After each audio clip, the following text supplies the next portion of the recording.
Estudo Bíblico, Jeremias 8, versos 1 a 3. Os astros, criação de Deus, não têm o poder de salvar seus adoradores do opróbrio, castigo do povo por terem adorado aos deuses dos céus. 7, verso 18. A pior desonra aos mortos era ter seus ossos expostos. E aos que restarem desse povo mau, um castigo pior Deus tem destinado sofrer, mais do que os mortos desonrados. Uma referência à desolação que ocorreria com Jerusalém ao ser conquistada. A profanação da sepultura era uma prática comum na guerra. Amós 2, verso 1. Verso 5. O engano é um dos tópicos centrais desse capítulo, se contrapondo com a instrução da lei. O mau ensino e o outro evangelho, Gálatas 1:7, cegam o povo e conduzem a caminhos errantes. O povo perece por falta de conhecimento, Oséias 4:6. A falta de conhecimento associa-se à falsa pena dos escribas, verso 8. O mau uso da lei tem como consequência a vanglória, hipocrisia e um coração distante de Deus, como disse Jesus em Mateus 15, versos 6 a 9. Os falsos mestres, como advertido por Jesus em seu sermão profético, Mateus 24:11, estão no grupo dos instruídos que agiam com má intenção. O apóstolo Pedro, falando em 2 Pedro 2, versos 1 e 2, diz sobre esses, que são os que blasfemam contra Cristo e de forma dissimulada inserem perdições em seus discursos. Verso 7. A lista se refere às aves migratórias da Palestina, conhecidas por sua pontualidade na partida e na chegada em estações próprias. O homem que guarda, ama e conhece a lei. Capítulo 119, versos 11 e 174. A este se torna natural o praticar seus preceitos. Salmo 1. Judá, porém, não podia reconhecer que já passara o tempo de retornar a Jeová, por ignorância de leis morais e espirituais.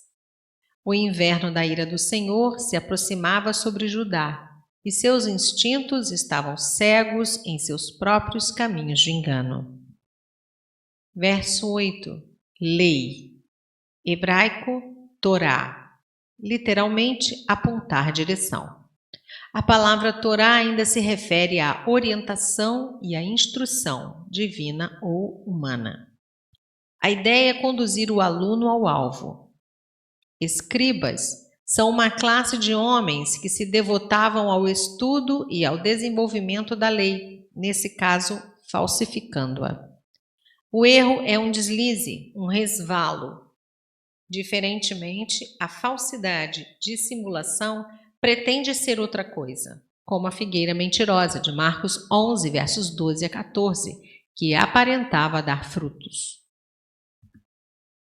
Se o professor da lei dissimula com a aparência da verdade, tornando a mentira crível, com isso a lei aos poucos tornava-se ineficiente em instruir e orientar, uma vez que o aluno que não possui o entendimento da lei não consegue distinguir entre a verdade e mentira, certo e errado, bom e mal, justo e injusto.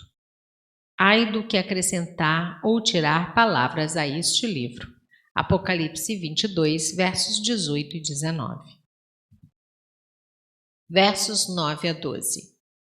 Os escribas e profetas, sábios aos próprios olhos, prediziam e anunciavam paz, paz, não prevendo a calamidade que se avizinhava e como seriam envergonhados. O profeta combate essa mentalidade em capítulo 28, versos 8 e 9. Verso 13. Uvas, figos. Nas Escrituras, Israel é frequentemente representada como uma vinha, uma figueira ou uma oliveira. As 3 árvores que cada família tinha no quintal produzindo bebida, comida e óleo para combustível, remédio e fritura. Verso 14. Água venenosa. nome de uma erva que produzia um fruto ou extrato extremamente amargo. Lamentações 3, versos 5 e 19. Fel, bilis, figura de algo muito amargo. Aqui, quanto ao perecimento, reconhecem que a razão disso é porque pecamos contra o Senhor. Verso 17. Encantamento. Continua sendo praticado no Oriente. Essa espécie não pode ser encantada, visto que é julgamento de Deus, do qual ninguém pode se desviar. Versos 20 a 22. Cega. Durava de abril a junho. Verão, o período da colheita dos frutos de verão, de junho até setembro. Se a cega colheita falhava, o povo ainda podia esperar pela estação dos frutos. Mas se os frutos também falhassem, a fome se tornava inevitável. A expressão "nós não estamos salvos" se refere à devastação que está para chegar, comparada à angústia e desesperança de quem vê que o tempo da colheita já passou e que o povo não tem o suficiente para matar a fome.